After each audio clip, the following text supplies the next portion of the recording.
Oh, I like the dark one better. I'm not a Yeah. people pleaser. We always say that about you. These many things. Didn't expect to cry today. Well, there's a few things going on today, Paul. Just a few. Yesterday, we'll start with yesterday, then we'll progress through the timeline of today. Microsoft posted pretty much astronomical numbers across the board for almost all of their businesses yesterday. What was it, like 37.2 ish billion in revenues. To give you some perspective on this, I told my wife yesterday that she will be happy to know that Microsoft will be in business for at least another quarter, and that back in the day we used to talk. And back in the day, I don't even remember what day this, when this was, but back in the day, like Tuesday. The big thing on Microsoft was, they pull in like 20 billion in revenues every quarter. They're going to be fine. And now they're almost double that. Yeah, it's incredible. Yeah, so 37.2 billion in revenue, a net income, or what they put into the bank, of 13.9 billion, which is just an astronomical number. Yep. Pretty much everything was up by 10% or more across the board. Office 365 commercials at 45.3 million subscribers. Surface revenues hit 1.5 billion. I will be shocked at this point if they don't hit $2 billion next quarter, because now they'll have the Surface Go laptop. Xbox revenue, but this is services and everything else, up 30%, basically driven off of basically COVID. Everyone's staying at home. Did you notice though, Paul? Did you notice that for the first time in many years, or at least many quarters, they didn't call out Fortnite as being a primary driver of revenue? It said third party, first party, and Game Pass subscriptions. Yeah, well, that might be them tinkering, with but Game Pass is going well in the context of cloud streaming services, right? I mean, it's, what was the figure before that? 10 million subscribers or 11, whatever it was. So or was it 15? I think they're at 15 actually. 15. Okay. I think that's what it was. I always look at the top three business units, right? So for a while they were all kind of neck and neck at about 11 billion in revenues each, and by nature of the way the world's going, more personal computing is the one getting lagging behind, because the other two are all cloud-based, right? But still, 11.8 billion to more personal computing, which is basically Windows and Xbox and Surface. 12.3 billion for productivity and business processes, which is the Microsoft 365, all that stuff, and others, and then of course the big business is intelligent cloud, 13 billion. Revenue up 22%, driven by Azure, and Azure revenue grew 48%. And I didn't look this up yet because I'm going to do my short takes thing, but the narrative there has been, remember, it used to be like 71% growth. Yeah. Like, it's falling. I think this growth is actually up. Oh, I bet it is. I think Azure revenue actually grew year over year, which hasn't happened in over a year. Roughly off the top of my head. So, did you listen to the earnings call? Not yet. No. Okay. So one of the analysts, I can't remember which one it was, and Microsoft didn't say this, so this is coming from the analyst, that based on his modeling of Azure revenue, is that it may have passed Windows in revenue brought in for the company. Wow. Wow. Okay. So even if he's not right and it's still below it, right? I bet he's somewhere in that. So did Microsoft? What did they say to that? They didn't really respond. Yeah. But I bet that Azure revenue is now within the ballpark of somewhere around Windows from a company-wide perspective. So just to put it into perspective. Yeah, that's incredible. I mean, Windows has to be 2/3. Well, that's not true. I don't know if that's 2/3 of that business unit's revenue, but actually that's probably not true. Yeah. I don't know. So I don't know because Microsoft won't tell us. Yeah. Just like they're not going to. So the other important thing to take away from this is the last quarter of Xbox revenue without the next generation stuff muddled in. So it sort of creates a baseline of saying like, okay, this is what the end of the Xbox One generation, this is where we were at. Although that's sort of muddled too because of the pandemic, which... So the natural inclination is going to be, first of all, it's a holiday quarter too. So holiday quarters tend to be great, better obviously for entertainment products and services. But we're going to want to compare the revenues in this coming quarter to what they saw when they launched the Xbox One back in the day, the Xbox One S, the Xbox One X. But the thing is, Microsoft, by diversifying their Xbox business, is kind of lifting all ships. So there's going to be like a growth in there from, Xbox Game Pass and the services stuff as well. And not just because of COVID necessarily, although lingering. But just the services associated with Xbox it's kind of like you see on the Apple side with the iPhone versus services. Like you're starting to see services, become something. Yeah. Interesting. Yep. We will see. We will see. Anyways, blockbuster quarter for Microsoft, and of course their stock was down after hours because that's why. Actually, their guidance was a little bit was weaker than some analysts were projecting, and that's. But again, I think this is a normalization of related to COVID. The guidance that is this has been a horrible year for the entire planet and an exuberant year for Wall Street. And big tech in particular because of the need for the online services related to communications and then for computers and stuff. So that is going to, even out at some point. And I think there are indications that that's happening. So there you go. The other big news of the day is what Paul has on that shelf behind him, which, I don't hate Paul, but I do. Yes, I get that a lot. It's just weird that it's coming from your wife. Yeah. No, I'm just kidding. Like we're stuck in the house together. What are you going to do? So, Paul, you have pulled it out of its sarcophagus. My walk. Yeah. So today, Microsoft allowed us to start publishing stuff about the Xbox Series X and S.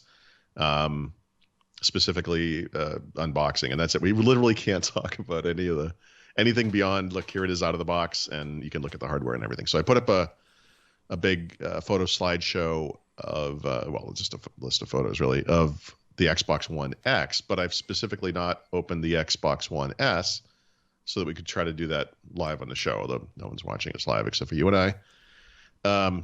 I've even done something crazy. This is not going to look so good in the beginning, but it will get better, I promise. Story of my life. Yeah. I have a second camera set up. Let's see if this works. Wow. Live. Oh, it froze. Hold on. Look at that. Look at that. Yeah, it looks great. I mean, because it's no, it's not backwards. It's the way it's supposed to be. It's not backwards. Like the software fixed it. So what I meant by it's not going to look good is the light. So I'm going to open the box and that light's going to get out of the way. Okay. So here's the thing, and I'll eventually put the boxes together. You can actually see it in the photo. So the photo slideshow on the site shows how the difference in size of the boxes. Mm-hmm. The difference in size of the consoles is astonishing, and I'll be able to show you that live in a moment after we go through some of this stuff. So I'm going to just move this arm out of the way.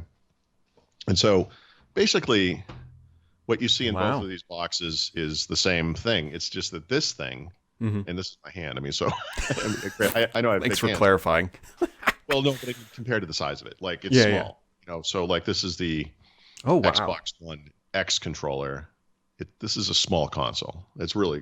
Do you have two control? Like, is it like 1.5 wide or like 2 wide? Looks like maybe 2. 2 controller wide. Yeah, no, it's not. It's less than 2. This is a normal Xbox One controller. That's fine. It's yeah. So I mean, that'll help people at home who have an Xbox controller understand the actual size, like myself.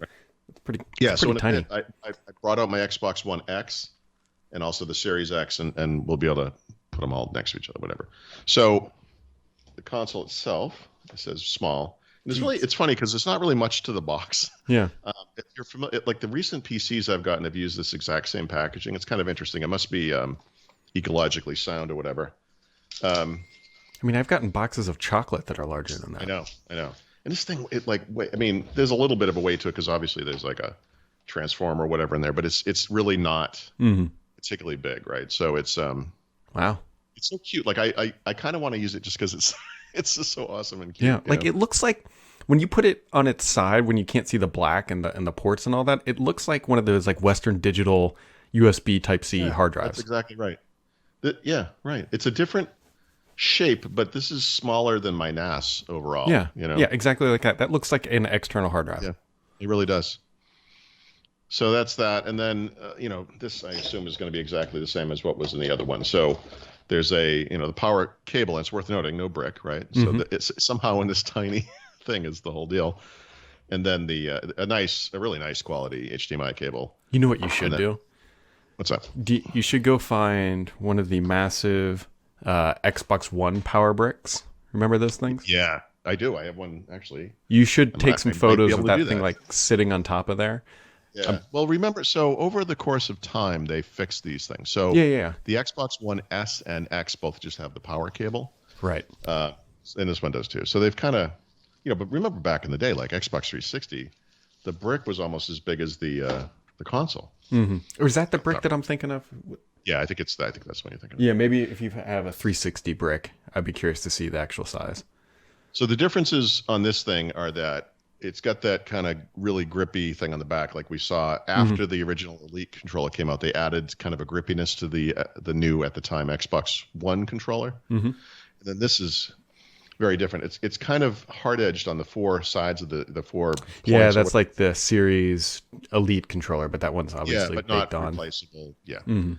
I prefer it. It actually, those little edges help you find where you are better, and I like that quite a bit. So that controller is actually smaller, right? So how you have larger hands.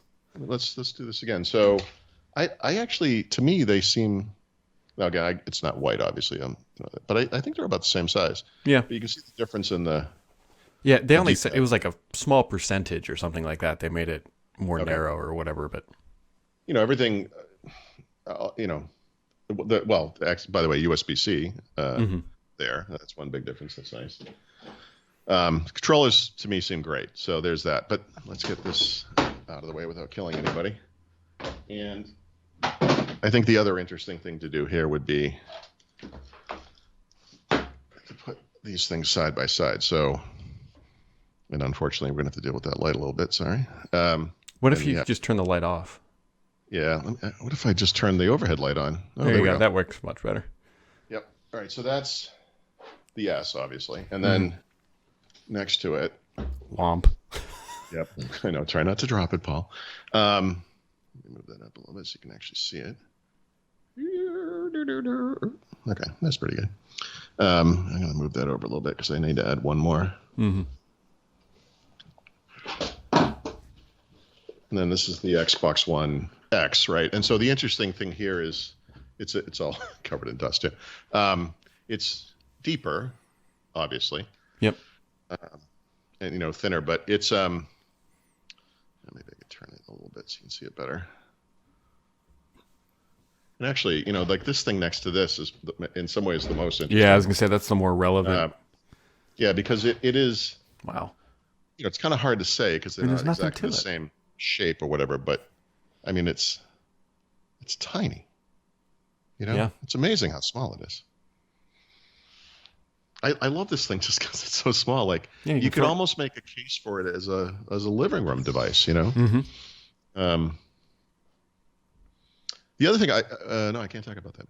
Yeah, I was gonna say what it's only the unboxing, and that's I literally can't say anything about it. So I've been using it. I'll just put it that way. I haven't been using this yet. I just unboxed it, as you can see, but I have been using this, and I can't say anything, I guess. So I'm on whatever schedule I'm on. I can't really talk about that, but just from like I said, I think it's fine to say because I've held the controller and used it and stuff. I mean, I really like the feel of it. It's not quite elite quality, but it's but I think it's a nice step up. And I think people kind of complain about this thing because it's like a monolith from 2001 or something. Yeah. But I think it's really attractive. And actually, you can't. I was going to describe it as the USSR of consoles. Please don't try. You can't see it for some reason, but it's green in there, and it's got really. This kind of curved thing is not duplicated anywhere on this. It almost looks warped if you didn't understand that was the original shape, but there's green in there, and it's really cool looking. Nice. If it was focus, it would be. Anywho, that's enough of that, but you get the idea. And it will take 10 minutes for this thing to switch cameras again. There we go. And then that ginormous box. I mean, the box for this thing is it's not half the size, but it's not quite 2/3 the size, something like that. Interesting. Well, it looks good. Yeah. It does look good, and I wish I could say more than that. Yeah, we'll have to wait a little bit longer until then. Oh, not to change subjects immediately, but Microsoft did announce yesterday on their earnings call that Teams now has 115 million daily active users, which is up 40 million from, I think, May 1st. Something like that, yeah. I think it's about 8 million a month. Yeah, it's incredible. And that too, you feel like maybe it's going to level off at some point. But honestly, I think the thing that's interesting about Teams is that there's been a temporary bump in certain things like PC sales. Mm-hmm. That's going to go down again. It's just no way around it. But I feel like the Teams usage thing is persistent because people, I saw that, and the people I interviewed, and you hear it from Microsoft too. Like once people and companies start using Teams, they stay on Teams. Even if the world went completely normal again. Yeah, companies would still record meetings with Teams, make them available later. If people weren't there, just people need to review it. Mm-hmm. Automatic transcriptions, all the awesome stuff you get. Teams is. It stinks because it's like a pandemic year, and it's like why would we celebrate anything really? But I mean, Teams is such an incredible success story. Yeah, and it's to your exact point. Everybody's in the office tomorrow. It's not like they'd stop using Teams. It's a really sticky application inside of the Office suite, and that's what Microsoft was aiming for. That's what they built, and yeah. There you go.